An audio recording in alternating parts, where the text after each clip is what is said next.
Hey guys, welcome back to another great episode of Eggs. Today's guest is one that I am extremely excited about. I've stalked him on Instagram for a while now, and I was happy when he said he was willing to come on the show.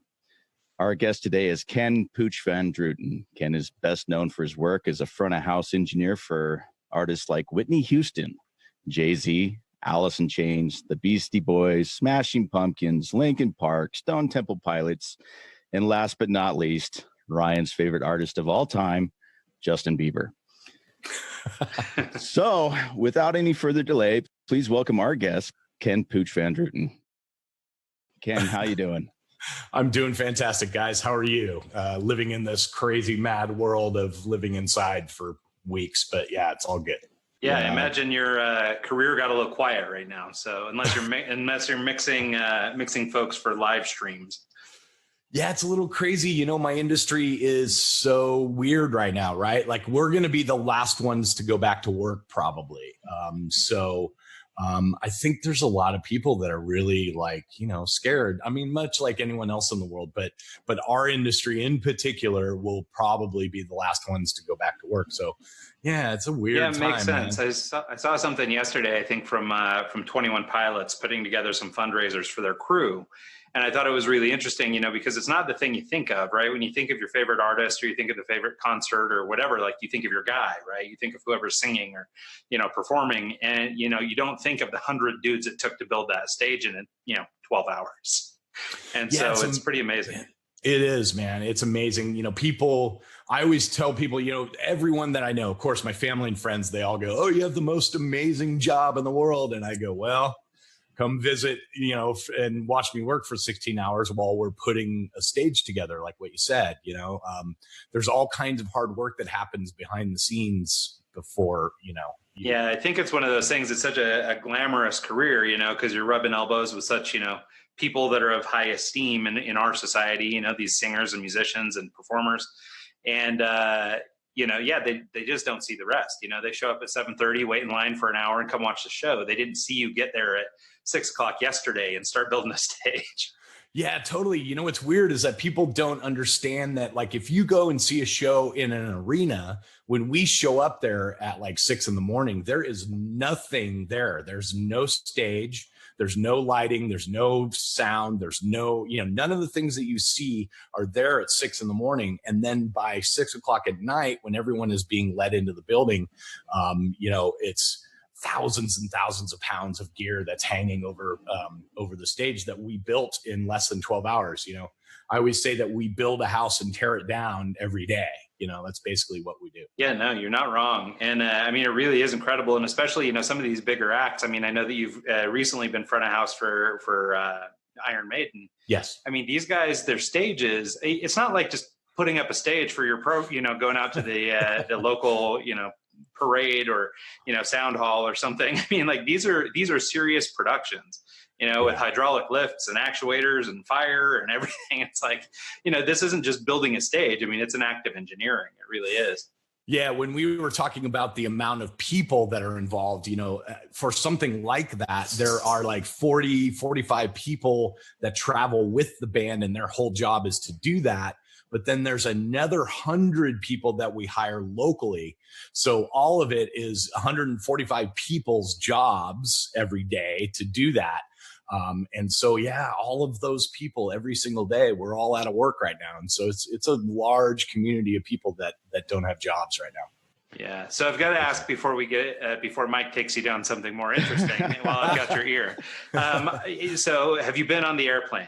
Have you been on the Iron Maiden? Actually, I have not. So they stopped doing that. I've worked for them for 3 years now. And the previous tour was when they were driving around in that airplane and prior to that. Gotcha. So I haven't. I should probably clarify for listeners. One of the interesting facts about Iron Maiden is their singer, Bruce Dickinson, is a commercial airplane pilot. So they have the Ed Force One, the 747 that they fly and tour. And it's kind of unique in the music industry. Yeah, it is. You know, I'm kind of bummed that I haven't had that opportunity yet, but yeah. Well, Lord willing, you'll get it. Hopefully. Yeah, we'll see. So, Ken, as I was kind of telling you earlier, we're not really going to go down the audio rabbit hole like most of your listeners and followers would like us to. our listeners are more business centric and kind of want the overview story. And with that, let's start kind of at the beginning. I heard you started off with music fairly early in life, as young as 3 with the piano. Is that accurate, or is... It is. So my mother played classical piano. And so when I was first born, I was, put in the bassinet underneath the piano as she rehearsed and practiced. So I've had music in my veins, since I was born. But at age 3, they started me on piano lessons. And so from age 3 to like probably 13 or 14, I was, by the time I was 13, I was doing like competition, classical piano competition. So I have to ask, because I kind of had a similar upbringing. I was doing Suzuki at 5 or 6, and my mom had the cassette tapes. I'd get in the van and she'd hit play, and that's all I would listen to is All the Turk by Mozart and stuff like that. So I is that the same method that you were in? It wasn't Suzuki, but I had a really intense piano teacher. And it was all those things like, I would get these busts. I remember there was these little busts of like Mozart and Bach and, whatever. And those were like the prizes for when I would complete a certain, whatever. I just remember that in my childhood, I had a whole bookshelf of these weird plastic busts of all the composers, classical composers. But yeah, I mean, it was pretty intense. It was, I had a lesson that was 2 hours every week. And I was probably practicing, towards the end, I was practicing like 2 hours a day, probably, with my mother forcing me to, pretty much. Well, I was going to say, I mean, you stopped around 13, 14. That sounds about the time you start looking to be cool. That's exactly right. Yeah. Right then I decided that I probably wasn't going to get the girls by being a classical piano guy. So I picked up other instruments. I picked up like guitar, bass, and drums, which I thought were going to get me the girls. So yeah, that's what happened. Well, and you formed a punk band, right? I did. Right around that time, you got in a punk band, and you guys won a Battle of the Bands, which took you to LA to record. That's crazy. You guys have done a lot of research. Yes, that's exactly what happened. Okay. So talk about that experience. Talk about that and how it changed your life. Yeah, you went from classical guitar to all of a sudden, classical piano to punk rock guitar, which I'm sure is an abomination to your piano instructors and everybody else. Yeah. So, but yeah, just talk about that, a little bit, and how getting down to LA do you spend a lot of time in LA anyway? I know you're a Texas guy now. I mean, was that a big thing for you back then? No. So it's kind of a long story, but I'll try to make it short. I was a horrible teenager and was like, getting into all kinds of trouble, and basically got kicked out of a couple of public high schools, and then kicked out of a private high school, and finally got sent away to boarding school. And that boarding school was near Los Angeles. And it was a performance arts boarding school, similar to, if you've ever seen the old show called Fame. It was a lot like that. It was like, all the students were different kinds of people. They were musicians and actors and, whatever. And that was the school. So during the day, there was general studies of math and whatever. But in the afternoons and into the evenings was all like, music and acting and, all of those kind of things. And I went from being a horrible teenager to going to that and really flourishing because it's what I wanted to do. So my parents gave me a great opportunity. And so that punk band was actually a band that was formed amongst the musicians in that school.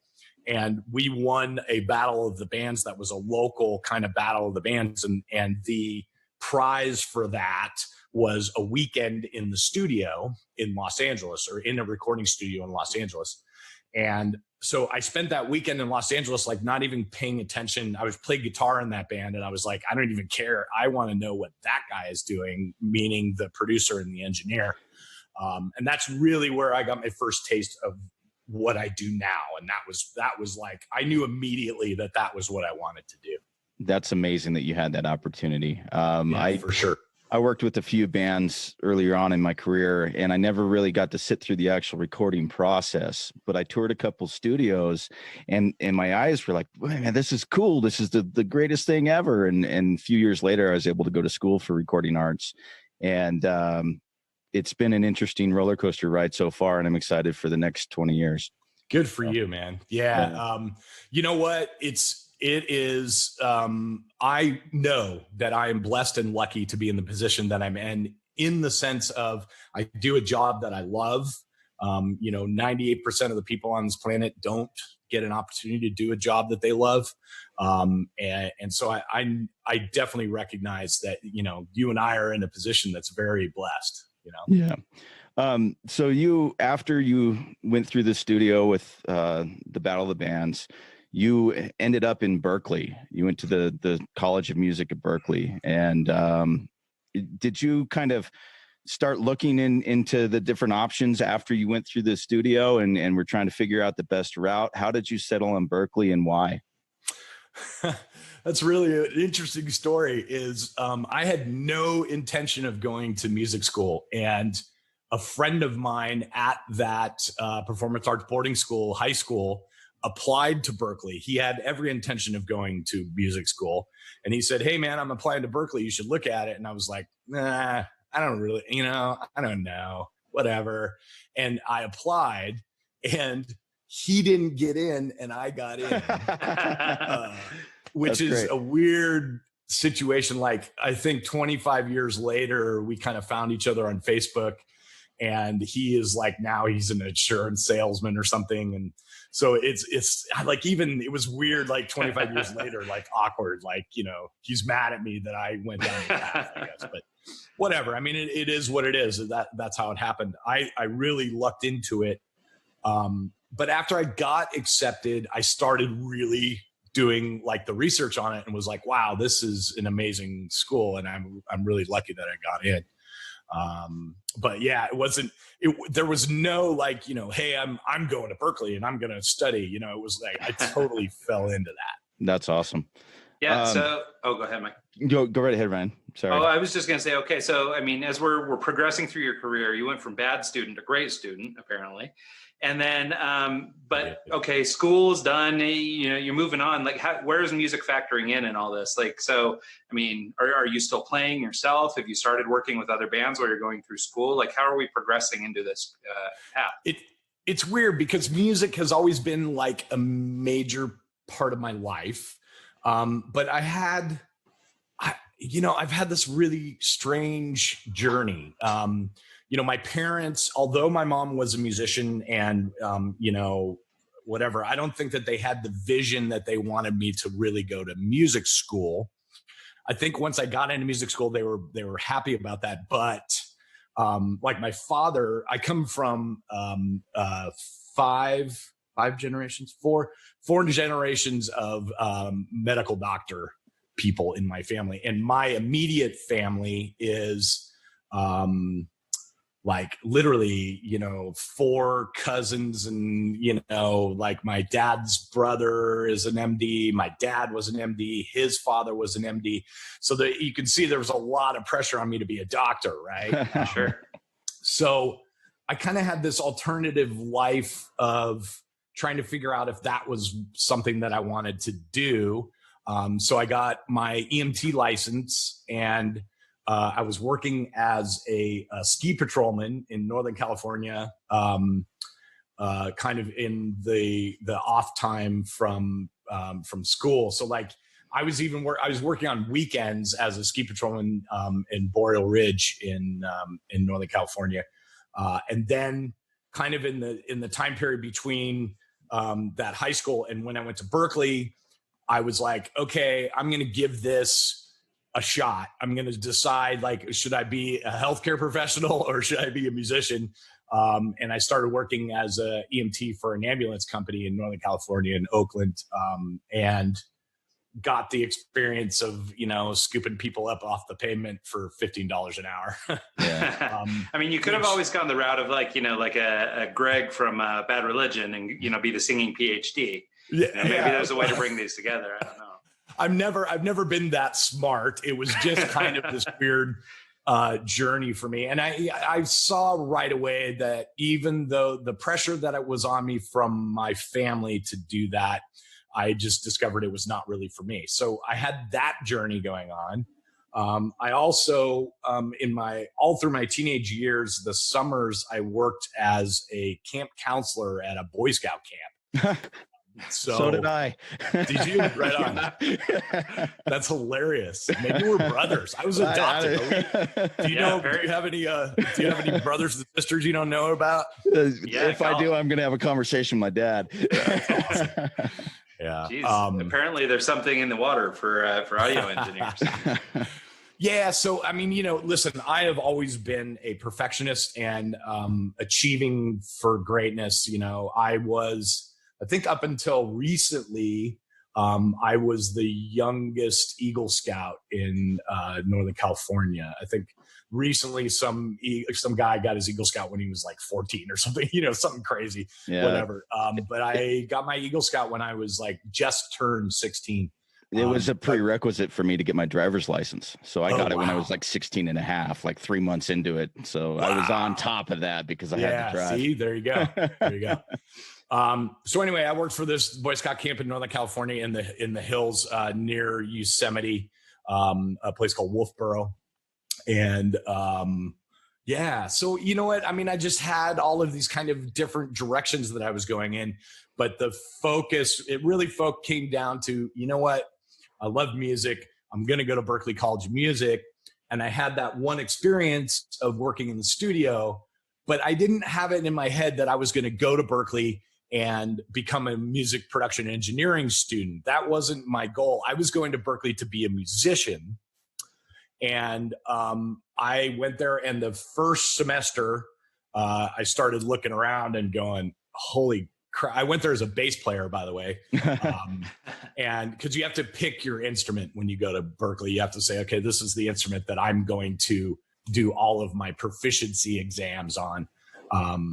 And I looked around and I went, there is like 30 bass players that are way better than I am. This isn't going to work for me.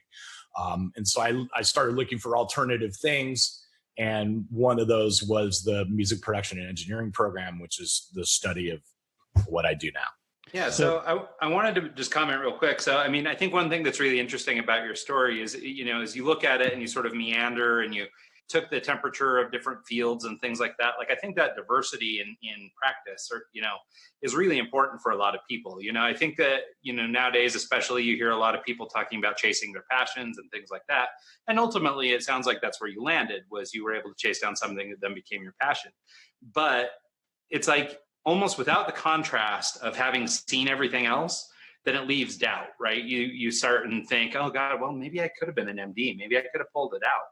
Sure. But, having tasted that, you can go, no, that wasn't for me. So I think it's really great, your journey, even if it feels a little meandery. I think it's great that you went through all that. Well, thanks. I always tell people, the question is always like, people ask me like, how do I get your job? And I always tell people it is not about having a skill, right? It's not about being the best engineer in the world. It's truly about how you interact with people, right? Like, are you able to have a conversation with somebody and get what you need out of them, and they perceive that they're getting what they need from you? Those are real skills to have, right? And I think that in my journey, that's where I got those skills. I didn't have this single path that a lot of people have. I meandered around and like had to figure out how am I going to interact with people, and still to this day, the way that the reason for my success, I'll tell you, is because I can walk into a room full of crazy people and identify with every single one of them and figure out like what's going on with each of them. That's an important skill to have. Well, I that was one of the questions I was going to ask you later on, was interacting with some of these artists. You almost have to, I mean, you've got a drunk bass player, you got a lead singer that needs this, you got, so trying to deal with all of that craziness has got to be hard sometimes. And having those people skills is probably one of the most important parts. It's the weirdest. I am put in the weirdest situations, right? Like, I am thrown into a room with like someone like Justin Bieber, let's say, that I have nothing in common with a 23-year-old billionaire. I mean, that's what he is, or he was when I worked for him. He was 23 years old and he was a billionaire. And I have nothing in common with that guy, right? Like everything that guy does is, he'll say, I want a coffee, and someone, jumps on their feet and runs and gets him a coffee. You know what I mean? None of that like happens in my world. Yet I'm able to walk into that room and still have a conversation where he perceives that I know exactly what he's talking about and can get what he needs from me. So I don't know if that is that I'm good at, I'm good at having a shell of showing, because really like behind the scenes in my own head, I'm going, I have no idea what this kid is talking about. Well, I think it's a combination of things, right? I mean, first of all, especially if you're front of house, I mean, these musicians are relying on you, right? I mean, if Bieber comes off bad, it's your fault.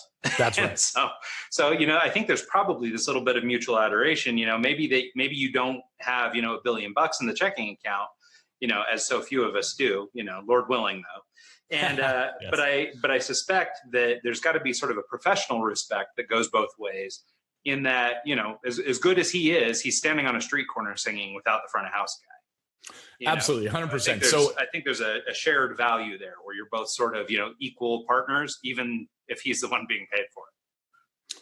Yeah, I think absolutely that's part of it. I think that he trusts his own people that surround him to tell him that he has the best sound guy in the world. You know what I mean? So there's that respect that he knows that I've been hired to do a job, and he's expecting me to have some sort of level of thing. But just on kind of just a people skill level, that's a weird thing to have, is to be able to, walk in there. And I just noticed that in my own perception of people now. And honestly, this is not something really, I've kind of developed it as a skill over time, but I will tell you that this is God-given. This is not something that I like figured out. I think it's just a thing that I have, which is the perception of knowing what that person needs from me, or what that person is getting at when they're saying something very strange, Yeah. No, well, and I think it's, it's a combination of many things, right? I think this value is a piece of it. There's certainly a skill level, like you mentioned, it's more important, these people skills maybe than, technical knowledge, for example. But when you have both, man, you're a powerhouse, right? You've got the technical knowledge, but then you also have this, innate ability to read people and, help people feel comfortable, right? They know that they can rely on you and trust you. So, I mean, yeah, those are all great characteristics to lean into. Yeah. I mean, you still have to deliver, right? Like when given the opportunity, you still have to be the guy that, makes the field goal. But, my point is to telling people that want my job, or people that are interested in this kind of industry, is learn those things first. Like you should be going and studying psychology 101 over being, studying advanced mixing, but you're absolutely right. In the end, you better be able to deliver. Well, so can you take us back? So you started to get into it. Basically, we're back at Berkeley. You've switched from bass to now you're getting into production. How does that happen? And long before we get to Justin Bieber, how do we get to, I don't know, Justin Jones or some random guy that works nearby? Actually, yeah, I kind of want to jump in on this too, Sure. just because time frame wise, it's in the audio world, it's kind of an early on, right? I don't want to date you too much, but this was pre-digital consoles, right? It was. Okay. So, and you weren't focusing on live, you were focusing on studio recording for the most part, correct? I was. So how do you go from school to studio to live? It's another meandering journey. I had no desire. Being a live sound engineer when I was at Berkeley was not on my radar, period.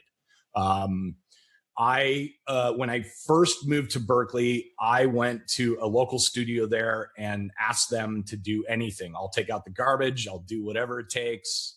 And I met with the owner, and for some reason, he kind of he took a liking to me. I still remember this dude, Ken.People, man. He was a guy that gave me an opportunity. There were, at the time when I was going to Berkeley, this is like 1988. There were like 300 music production and engineering students that all could have done the same thing that I did, which was go to this studio and say, I'll do anything. And for some reason, he liked me. And so that was cool and gave me the opportunity. And for the whole first entire year, all I did was make coffee and took the garbage out. And I was like fly on the wall, watching what other recording engineers and producers were doing. Fast forward to 4 years later, as I'm going to school, 4 years later, I am the head engineer of that recording studio, having taken a lot of the jobs of the guys that taught me a lot of stuff. So, it was a time period in my life where I didn't sleep. I was literally working, from 11 p.m. until 7 in the morning in the studio with clients, and then going to school.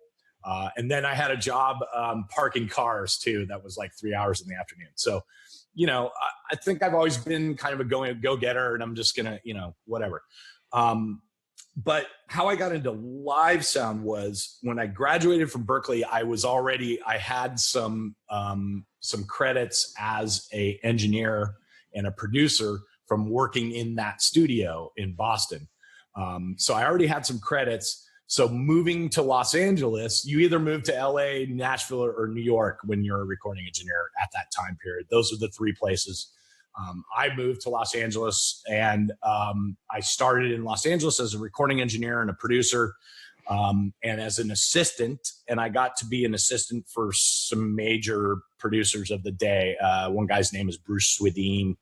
He's a guy who's produced pretty much every Michael Jackson record, amongst thousands of others. He's world renowned producer.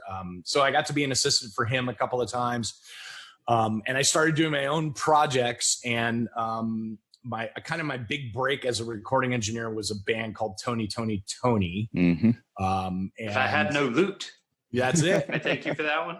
That's funny. You should thank me for that. That's the song that I worked with. One of the songs on that record. Oh, that's awesome. So, but that story is trippy too, right? Like there is no reason why a 21-year-old kid should have the opportunity to work for Toni.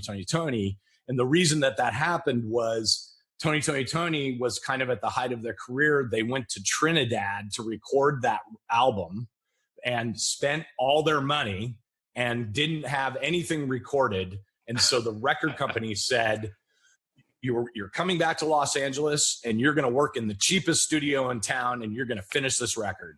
Wow. Well, guess who was working at the cheapest studio in town? Right?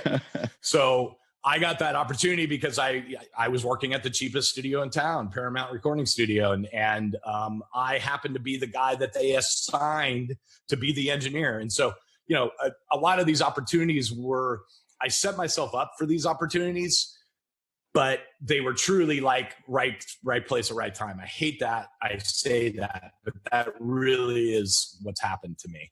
Yeah, I think one of the things that's really interesting about your story so far is, and just as far as like maybe a takeaway that people can go and actually enact themselves, I think, and I know that this isn't the most popular thing in the world anymore, but the value of working for free.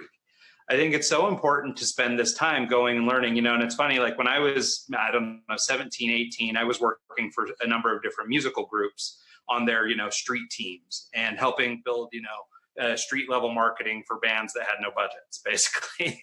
And so I spent a lot of time doing that work for free, but that eventually became, opportunities with the record label, eventually became opportunities to tour manage and do some other things like that with these different groups. In fact, I know one of the bands on your roster, Linkin Park, we toured with those guys back in the days before they were anyone. And, there's a bunch of those stories, but it all had to do with that. And even in my sort of professional career, so much of it had to do with giving of yourself first. And then the good stuff comes later. And so, again, we were talking about sort of a meandering tale, that it took all these different things. But I sort of live by this idea that, it took every step I've ever taken to get to this conversation today, right? There was no other way. There wasn't a straight path. Not something I could put on a map and give to Mike and say, this is how you get to be me today. But what it requires is this really meandering walk to figure out what it is.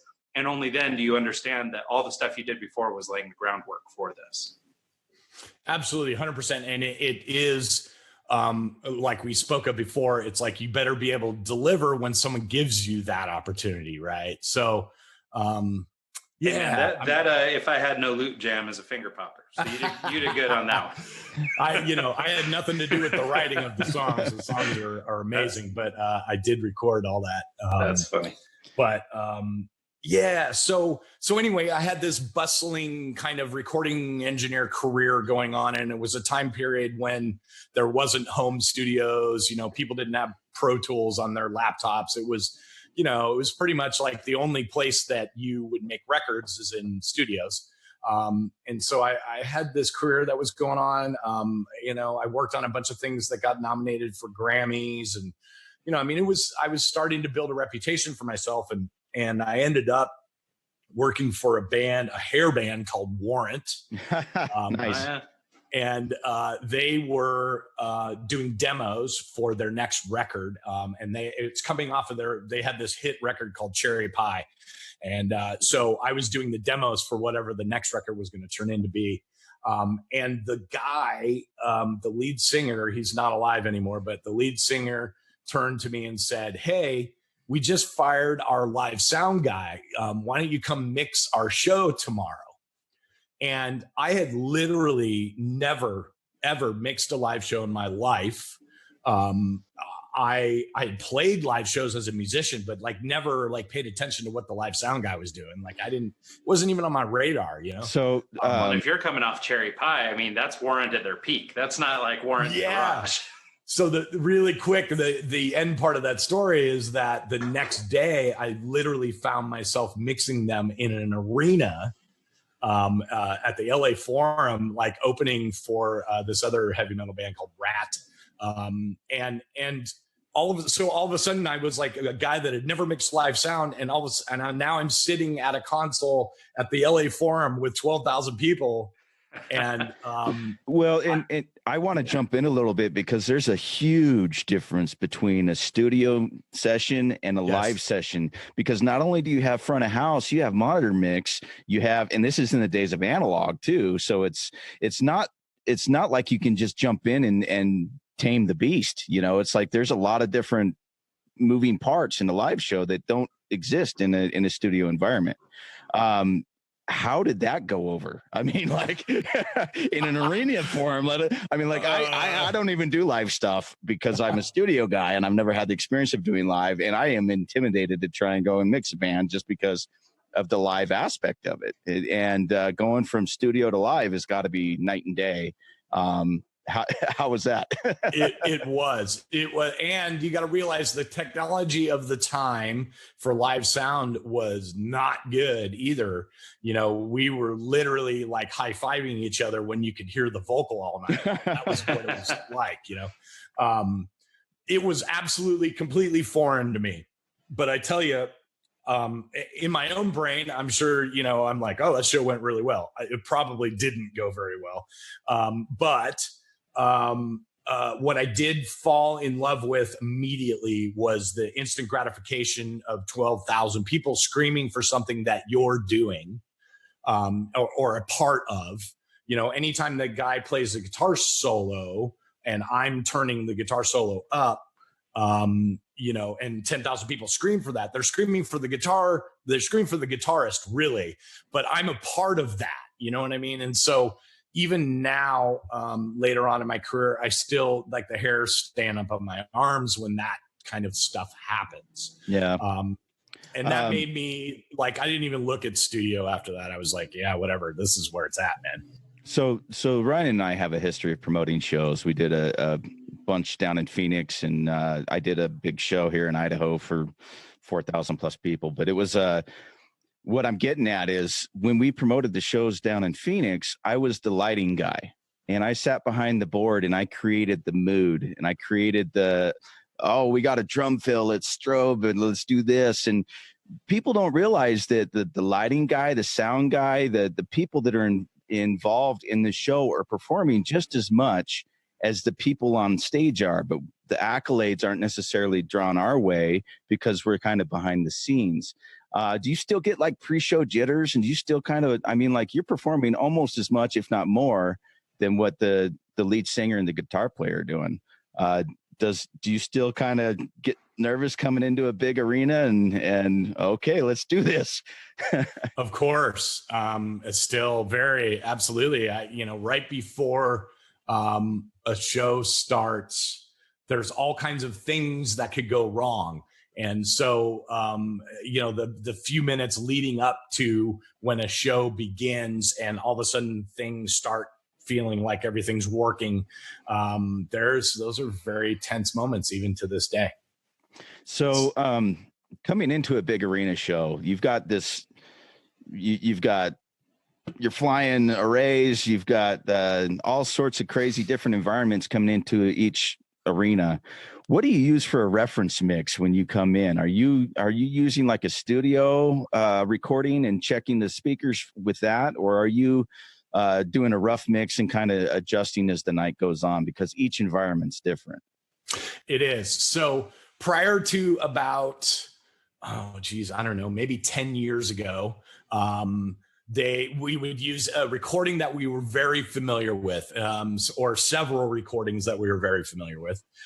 For me, that meant I had a Tears for Fears recording that I was like super familiar with and knew what it sounded like in every kind of different room. And I would pop that into the CD player and listen to it and hear what the room was doing. And then we would make adjustments to the speakers in regards to that particular song.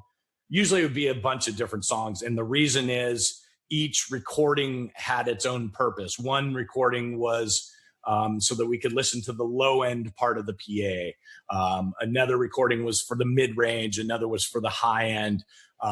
And so there would be 2 or 3 songs that we would, use. But what happened about 10 years ago is, along with digital technology, is a thing called virtual playback, which allows you to take all of your recordings, multi-track recordings of the night before, and play it through your console again and be able to kind of recreate what it's going to be like when the band plays. And so nowadays I pretty much use that exclusively as a recording of the previous night. That's so awesome that you have the ability to do that. Just open the Pro Tools session and start doing a mix down and get it kind of done or That's close. Right. And then when they jump on, you're almost exactly what you were the night before. So that's pretty neat that the technology exists. Can you talk about the switch over from analog to digital and how that affected the industry? And I know still to this day, there's guys that are hesitant to even use digital. Is it Queens of the Stone Age? They're still using an analog board? There's a couple of them. Yeah. What sucks in all this is that I had to live it twice. I lived it in the studio. I have a vivid memory of a guy rolling in a brand new digital tape machine. It was a Mitsubishi X850 32 track digital tape machine. And it was the first digital machine that anyone had seen. And he's rolling it into the studio. And I have this vivid memory of like 5 of us standing around it, like, cavemen looking at a rocket ship. We're just like, what is this thing? And so I kind of lived that. And for those of you that don't know a lot about audio, there were some really dark days in the switch from analog to digital. Probably almost 2 years of like kind of everybody that was an audio professional was not happy with the results that digital audio was doing. And it was, there was a whole time period there where there were people pushing back on that. And we're like, nope, digital audio sucks. I don't want it. And it took a long time for that to come into play. Well, the same thing happened in live sound, but it happened 10 years later.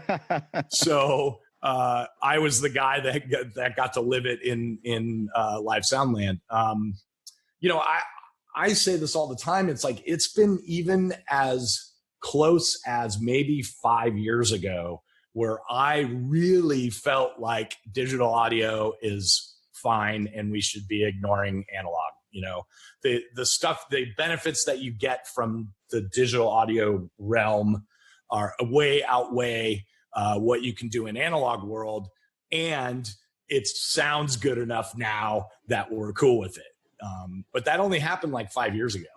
Yeah, well, and like you're saying, I mean, it's good enough, right? I mean, it's still, I think a lot of people would, argue for analog, especially like the vinyl guys and stuff like that. And it's interesting. We just did, or recently I went over to a friend's house. He's got, one of these $50,000 hi-fis in his house.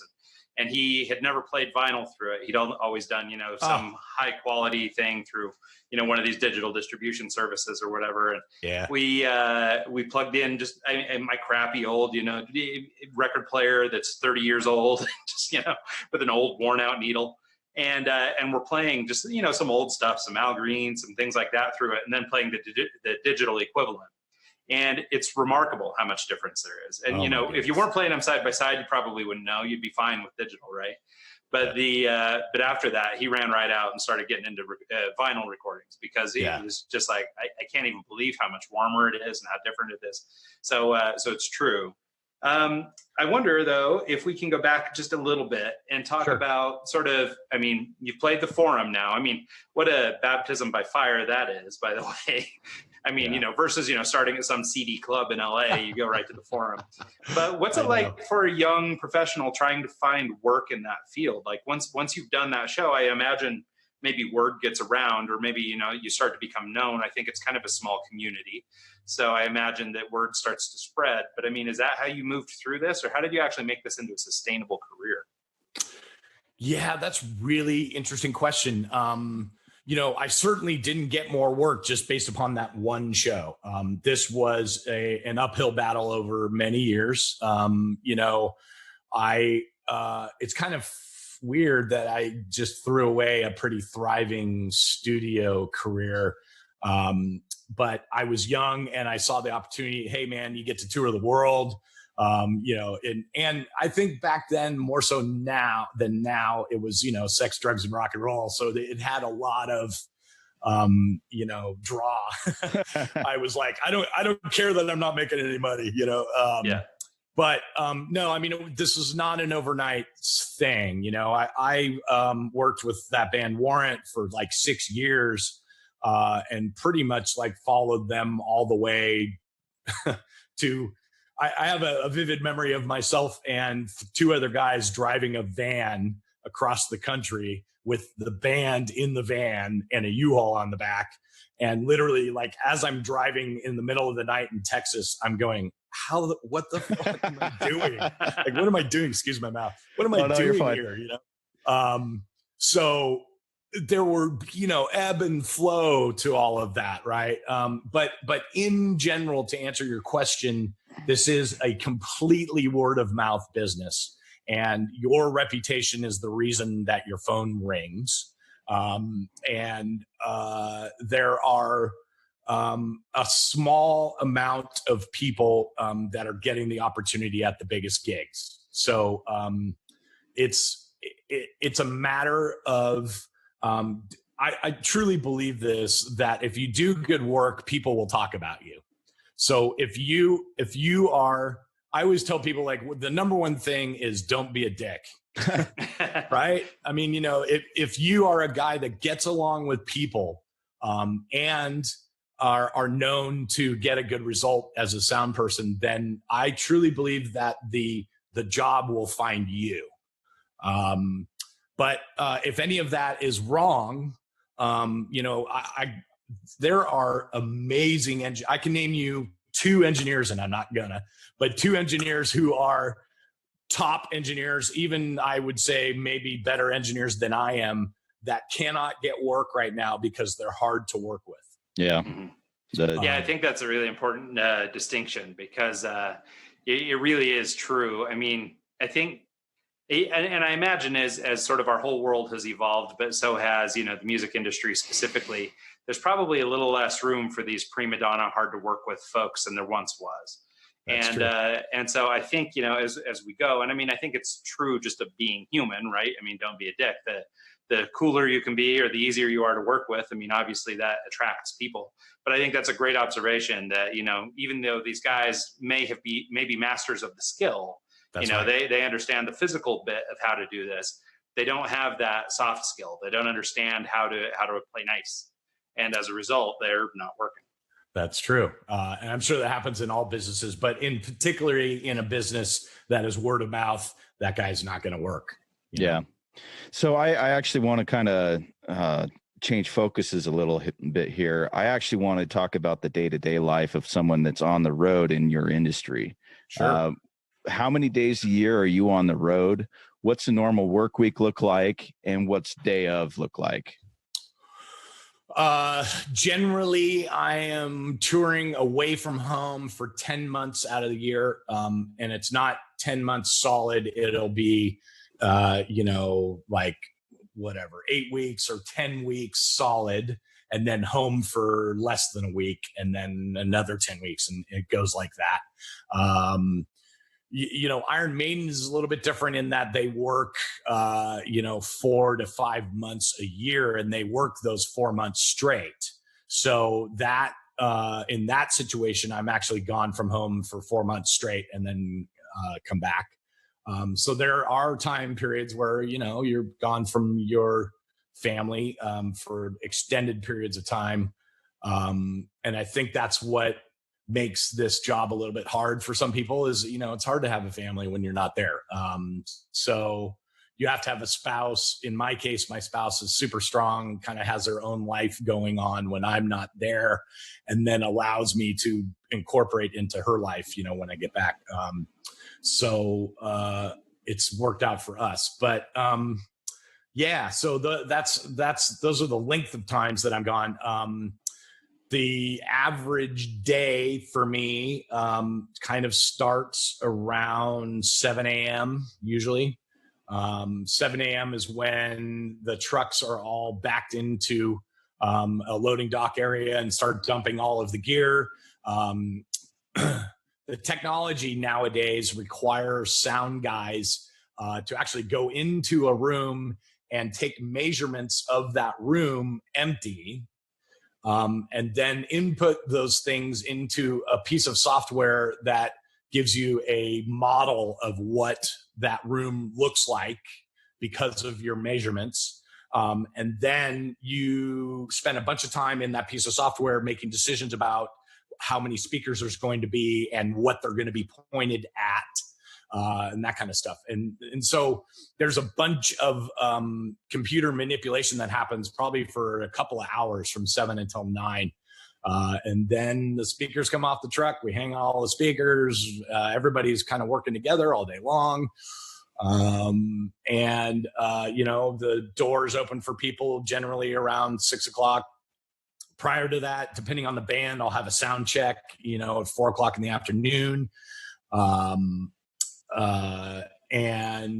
a lot of guys, because of that technology I spoke of earlier, that virtual playback, bands, more and more bands are not doing sound checks. They're just letting me do that technology, and it seems to be working well. So that's different these days. Then there's that period from when doors open at 6 until generally a headliner show starts at 9. So I am usually out of the building from 6:30 until about 8. So that's my kind of break during the day. Then we do the show. Show immediately gets over. We kick everybody else out. And, what took us 13 hours to load in takes us about 2.5 hours to put back in the trucks. And the reason is that we don't care what's broken. We don't care literally we're just ripping stuff up and throwing it in a box and being like, okay, tomorrow we're going to fix it. That's not to say that there is an order to it. There is, and there has to be, but I'm just talking about how much faster it is on the out is because of those kind of things. So we're usually driving away from a venue about 1:30, 2 o'clock in the morning. And then we drive for 5 hours to wherever the next place is and do it again at 7 a.m. So do you average 2 shows a week normally? That's about Generally, most people do 3 shows in a row and then a day off. Okay. And depending on the band, the day off could be a long drive to somewhere else. So a day off may mean you stuck on a bus. The reason I'm asking all these questions is because I'm at a turning point in my life where I'm thinking about maybe going down this road.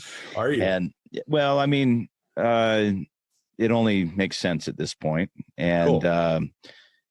The day-to-day life and the 3 days on, day off, and gone 10 weeks and back for a week and stuff like that is the type of stuff that I think a lot of people don't think of when they're getting in this career, and they don't realize that it takes a toll. It's a lot of work. It's stressful, and it's something you have to take into consideration before you jump in. Yeah, I think it's just, to kind of cap that story, I think it's just one of those things that, the career itself, or the act of being a touring person or whatever, all that business is really glamorized. And, I think most people would aspire to that. Like, oh my God, if only I could be on tour all the time, or whatever. But I think once you finally have the opportunity to do it, and it's funny hearing your stories about cruising across Texas in the van with Rat, or Warrant, excuse me. Warrant, yeah. Like in one of my past lives in a touring story, we had taken an RV from California out to Asheville, North Carolina, where it subsequently exploded. And then we had to rent a Ford Explorer and pull a trailer with us for like 10 nights of a tour. And it was just, but it's a nightmare. You see yourself crammed in this box or, this little truck with 6 guys, you're sleeping on the floor of hotel rooms and whatever you can scrape together. I mean, it's not easy on a body, but I do like how you pointed out how it's working like in your relationship too. My wife met me and we ended up getting married in the time when I was still running around with the bands a lot. And also a very strong, very independent person. And so she's capable of managing when I'm not around. And even now, I don't work with the bands anymore, but I still travel quite a bit. And, having the right partner has made me able to do this work. And, and I'm sure that's the same for you. Like it would be mighty hard to, or mighty lonely if you didn't find the right kind of partner.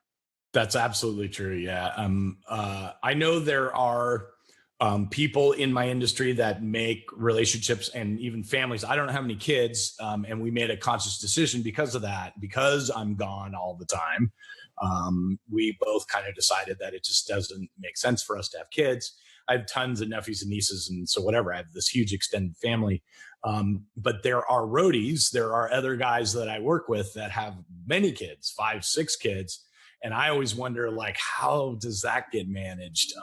And I would say, unfortunately, there's a pretty high amount of divorce going on in my business. And that is simply because people aren't at home to do that. And they're basically making their spouse be a single parent, Yeah. Well, and I mean, and circle back to like the Iron Maidens of the world. I mean, 95% of bands, 99% of bands aren't traveling by plane, aren't traveling by tour bus. That's true. They're making $200 a night to go play some crappy bar in somewhere in Iowa. Yeah. And, they don't get to fly home on the weekends and see their family. I mean, if you're Lars Ulrich, you get to fly home after and go home and have dinner, and then you'll meet him in the next city, but but most people don't have that experience. And so I can imagine, it's kind of a young man's game. And if you try and pursue it into later life, you have to find a support system to make that happen. So I think it's we should point out the good parts of this too. I mean, there's a lot of great things about what I do and what I have done. I've seen the world.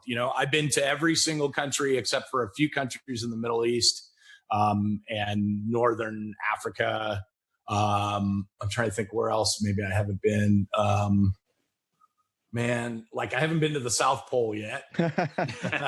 But don't worry, with all this Corona stuff going on, that might be the one safe place to perform. For sure. But the point is that, I've been to the world. I've seen the world. I've been to, places that everyone wants to go to multiple times. And so that part of what I do is pretty amazing. And was kind of the reason that I got into this in the beginning. Yeah. And I mean, I did it on a much smaller scale, but to sort of echo your story, I mean, I saw just about every state in the union, while we were running around for my little short stint of tour managing a couple different bands. And, I mean, what a cool experience. What a cool way to see these cities, I mean, it's pretty incredible. So I think to your point, I mean, there's, two sides of the coin, right? There may be some challenges, but it's not unlike any other career or any other life choice or any other anything. There's goods and bads. So. Yeah, absolutely. Absolutely. So, not to, help my own self out, but to help my own self out, what, as someone who might be thinking about going down this road and trying to get into the live circuit, what's an entry point for someone like me who is out of school, never worked live, never worked in the touring establishment? Sign up to be a roadie and just go in that route and get coffee for you. Well, it's funny, that used to be, this business used to be people that didn't really need to have skills. We called it the cocaine cowboys. They were like the guys that were, like Lost Boys, like total circus dudes, those were the guys that became the carpenters or, whatever, because they didn't have a skill. Nowadays, it's really a business and people are looking for people that have skills, like yourself that maybe went to a school. But even at that, getting to be a mixer in this business is just like any other business, in the sense you have to start at the bottom and be the guy that empties the garbage can. But the way that most people do that is by getting a job working with one of the major touring sound vendors in the world. So, for example, Clair Brothers in Pennsylvania is pretty much the biggest. They're called Clair Global because they're the biggest global sound company in the world. And they have, upwards of 500 employees that are all touring professional guys. Getting a job with them and working in their shop for the first year, soldering. I call it the slave ship because there's like kids, there's kids that are like have soldering guns and they're like being forced to solder things, but anyway, I mean, be that guy and let them train you on their gear. And, that is a path to becoming a mixer, right? There are guys that, started like that. And then 3 years later, were given some opportunity to mix monitors for somebody, et cetera, et cetera. That is kind of the slow way, but it's the tried and true way. Nowadays, most bands are being come from the internet. They have a YouTube channel or whatever. So getting in with a band, maybe as their recording engineer, since you have that skill, and saying, "Hey, I'd love to mix your live stuff." Travel with them as they get big, and hang on to them as they get bigger. Generally, bands are loyal to somebody that's been with them from the beginning. So that is another path. I can't think of another one that's like really prevalent, but people come from all kinds of weird ways, and more so these days, being a recording engineer and being a live sound engineer are kind of, they've melded together. There used to be a very big distinction between a live sound engineer and a recording engineer. Nowadays, there's a lot of recording engineers that are live sound engineers and vice versa. That's awesome. Well, Ken, thank you so much for taking the time to talk with us. Really appreciate it. I think the conversation was amazing. Where can people find you? I know you just started a YouTube channel and you're doing a podcast that's more audio related. So if you're listening to this and wish we would have gone down some, EQing techniques, tune into your podcast on YouTube. I think you were talking about mixing with 3 guitars on your latest episode. And that's an aspect I never thought about. Where do you put the 3rd guitar? True. It's true. Yeah, it's weird. Like, so in this new normal where we're stuck at home, I'm like, okay, I'm going to be here for a while. So I better figure out like how to make a YouTube channel. So I would say in the last like month, I've been trying to figure out how to do all that, or the last 3 weeks probably. But yes, so I have a YouTube channel. If you go to YouTube and just search Pooch Sound Engineer, you'll find my channel and all kinds of stuff. My Instagram is FOH_engineer_Pooch, POOCH. And also Facebook is the same for now, FOH engineer Pooch.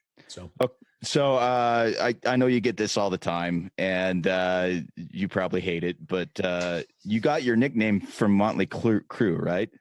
Yes. So it started as like Big Dog. Like they started calling me Big Dog. And then Vince Neil was the one that really turned it into Pooch. He started calling me Pooch. And then the weirdest thing, of course, you've seen in how my career is, I went working from Motley Crue to Whitney Houston, 2 totally opposite things. And when I got to Whitney Houston, she loved Pooch. And so it just kind of stuck. And then there was this weird time period where people couldn't make the distinction between whether Ken and Pooch were the same person. So I was actually missing jobs because I didn't just accept the nickname. And so how funny. It is what it is. That's awesome. Well, cool. Well, thanks so much, Ken. We really appreciate your time. This has been awesome. And everybody, check out his website, check out the new YouTube channel. And by the way, since you're new to YouTube, if you need any help, give us a shout. We can help you out with that. All right, I need it.